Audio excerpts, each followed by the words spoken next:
आमच्या घरात आणखी एक गाडी आलेली आहे. एकविरा आईला बबडीने हळदीची देवी हे नाव दिले. भैयाचं नवस इथं पूर्ण होतं, त्यामुळे बघा नेहमी काय ना काय नवस बोलूनच जातो.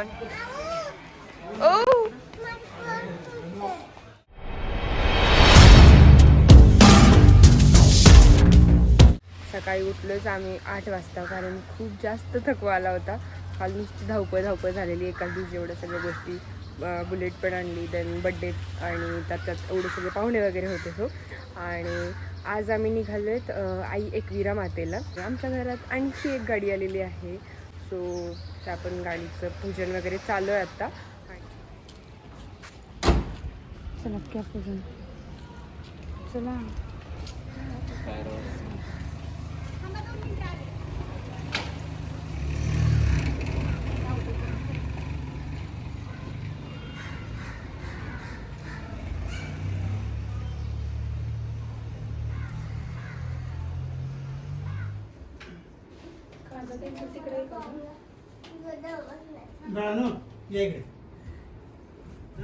गणपती बाप्पा मंगल मूर्ती.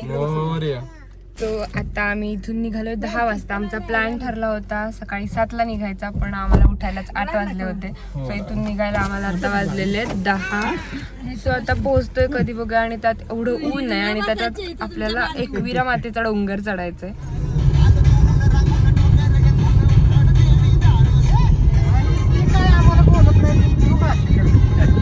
पण इथे एक मंदिर आहे वरती, दुसरे एक अजून वरती एक मेन वरती. एक म्हातारी होती, ते आले होते तर ती पडली. ते वर डोंगरावर देवीला चालली होती दर्शनाला, ती पडली. पार्किंगची द्या 50. आम्ही लास्ट टाइम आलो तेव्हा एकाच ठिकाणी एंट्री फी घेण्यात आलेली, पण यावेळी एंटर केल्यानंतर गावात पण फी घेतली आमच्याकडून 50 रुपये. आणि इथे आता डोंगर चढल्यानंतर पार्किंगचे 50 रुपये चार्जेस आहेत. 12 वाजलेत आणि आता आम्ही पायथ्याशी पोहोचलोय एकविरा मातेच्या. आणि त्यात इतकं ऊन आहे ना, म्हणजे मी फर्स्ट टाइम इतक्या लेट आली आहे. नाहीतर मोस्ट ऑफ ना एवढं चढायचं असल्यामुळं आम्ही सकाळीच निघतो. 7-8च्या दरम्यान खरं तर इथे असायला हवं होतं, पण आम्हाला 12 वाजलेले आहेत कारण अचानक प्लॅन झाला होता. बट ठीक आहे, आता आम्ही चढायला स्टार्ट करतोय आणि काय हालत होणार आहे ते पण तुम्हाला दाखवणारच आहे. बाकी बघा इथलं वातावरण. या टाईमला गर्दी तशी कमीच राहते, कारण सगळे लोक सकाळी लवकरच दर्शनासाठी येतात.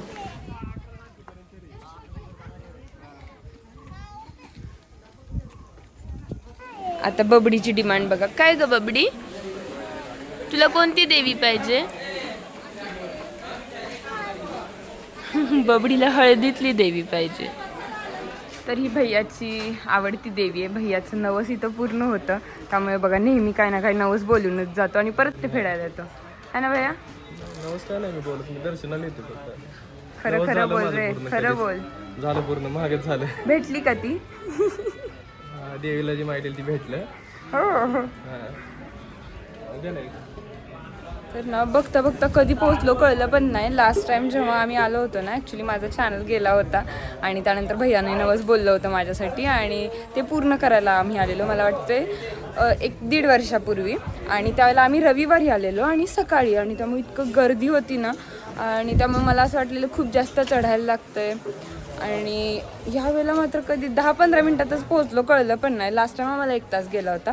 सो ऑफ डेला आलेलं तसा फायदाच आहे. आणि प्लस दुपारी आलो त्यामुळे काहीच गर्दी नव्हती आणि पटपट आलो. आणि थोडा मला बहुतेक जिमचा पण फायदा झाला आहे की आता काही चढलेलं वगैरे असं मला दम नाही लागत आहे. तर आता आम्ही पोहोचलोय वरती आणि आता मंदिराकडे जायचंय. ओ तुझी पर्स मला नाही माहिती, बहुतेक पडली बबडी.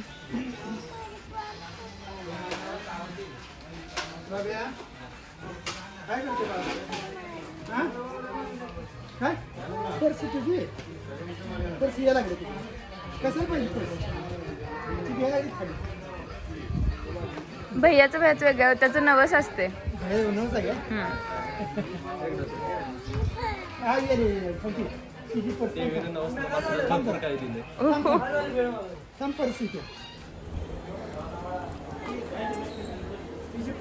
दर्शन वगैरे झालेलं आहे आणि आता आम्ही निघालो. फर्स्ट टाइम आमचं एवढं छान प्रकारे दर्शन झालं. नाहीतर लास्ट टाइम तर देवीचं तोंडही दिसलं नव्हतं, इतकी जास्त गर्दी होती. आणि आज तर VIP टाईपमध्ये नॉर्मल दर्शन झालं. हळूया.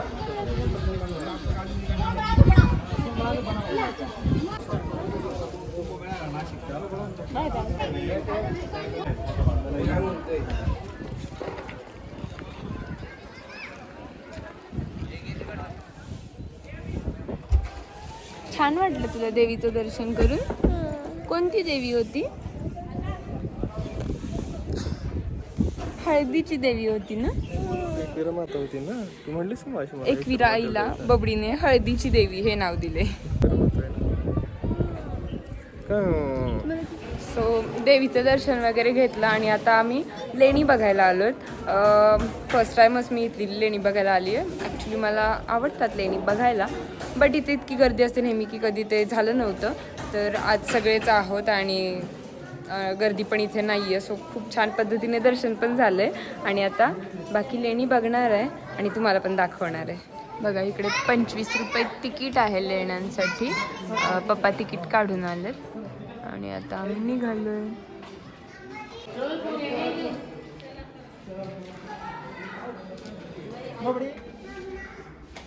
बापरे, बघा इथला रोड कसा आहे. पायऱ्या पायऱ्या एकदम निमुळत आहेत.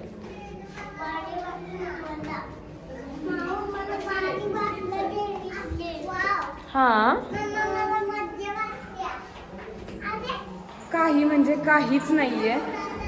जस्ट इथं आलं तर काय दिसतंय माहितीये, मुला मुलींनी इथं नावं कोरलेली आहेत ते दिसत आहेत लेण्यांमध्ये. बाकी काहीच बघण्यासारखं नाहीये. त्यामुळे मी खरंच तुम्हाला सजेस्ट करेन. त्या साईडला असेल पण आता सध्या तिकडे काम चालू आहे त्यामुळे तिकडचं. पण आता येणार आहे मग पब्लिकचं काय, मग तिकीट नाही द्यायला पाहिजे ना त्यांनी. एवढं आम्ही तिकीट वगैरे काढले पण बघायला काहीच नाहीये. त्या साईडचं बंद आहे सध्या गेट हे. मला वाटतं काम चालू असेल. म्हणजे तसं इन्स्ट्रक्ट करायला पाहिजे. नसेल बघायला तर त्यांनी तिकीट पण नाही दिलं पाहिजे ॲक्च्युली. आम्ही फुकटचे 150 रुपये घालवलेत यार सगळ्यांचे. बापू काय बघितलं? काय गोळा बघितली, कोण्या कोण्या काढले द्या त्याच्यामध्ये काय हे पाहिलं, परंतु आता काय एका याला फक्त कट्टा आहे. 150 रुपयामध्ये काय काय बघितलं? 150 पाऊण 200. कसं आहे, भाण्यासारखं समाधान वाटले तर एका ठिकाणी येऊन सर्वांनी विश्रांती घेतली. आम्ही फक्त विश्रांतीसाठी 250 रुपये पे केलेत. आम्ही वरती वगैरे जाऊन आलो पण कुठेच काय नाही. फक्त खाली इथे तुम्हाला एकच एवढंच शिल्प बघायला भेटू शकतं.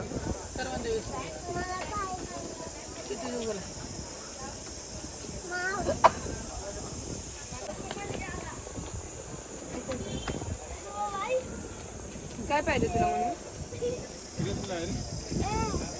कलिंगड कितीला?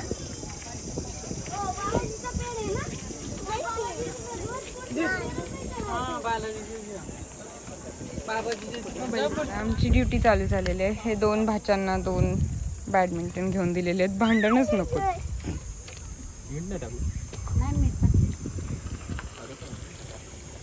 तुम्ही काय काय खाल्लं सांगा बरं एकटं पुढे.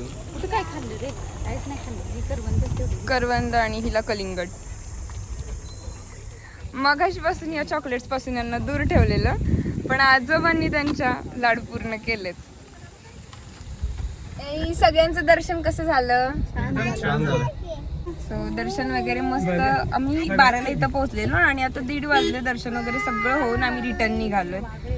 सो आज खरंच भारी दर्शन झालं. त्यामुळे ऑफ डेला या, संडेला अजिबात येऊ नका. याच्यामुळे मी संडेला यायचे आणि अजिबात प्रॉपर दर्शन होत नव्हतं माझं. काय बबल्या, तुला चेंबवलं बापू आणि आईने? बसलंय तिथं, बसू दे म्हणतंय मला. तिला मांडीवर घेत होते की. आम्ही गाड्या लावायचं पहिला आलं की इथं आणि इथं पण पोकड वगैरे कापून बघता बघता दुपार झाली आणि सगळ्यांना खूप जास्त भूक लागली आहे. पण इथं आसपास हॉटेलच असे सापडत नव्हते तर एक हॉटेल सापडलं होतं. तिथं जेवण वगैरे केलं आणि आम्ही परत निघालो. आम्ही 5:30ला इथे पोहोचलो पुण्यात आणि त्यानंतर मम्मीला वगैरे जायचं होतं थोडं मार्केटला शॉपिंग करायला आणि ऐन टाईममध्ये माझा मोबाईल झाला ऑफ. सो पुढचं काहीच मला शूट वगैरे नाही घेता आलं आणि आता बघा जेवण वगैरे करून परत आम्ही निघालो आईस्क्रीम खायला नॅचरल्सला. उन्हाळ्यात तर सगळ्यांचं फेवरेट डेझर्ट म्हणजे आईस्क्रीमच आहे आणि त्यात लहान मुलं सोबत आहेत तर आम्ही जास्त असं अनहेल्दी नको म्हणून नॅचरल्सला गेलो होतो कारण तिथं नॅचरल आईस्क्रीम्स मिळतात म्हणून. आणि मस्त असं एन्जॉय वगैरे करून आम्ही परत घरी आलो आणि अशा प्रकारे दिवसाचा एंड झाला.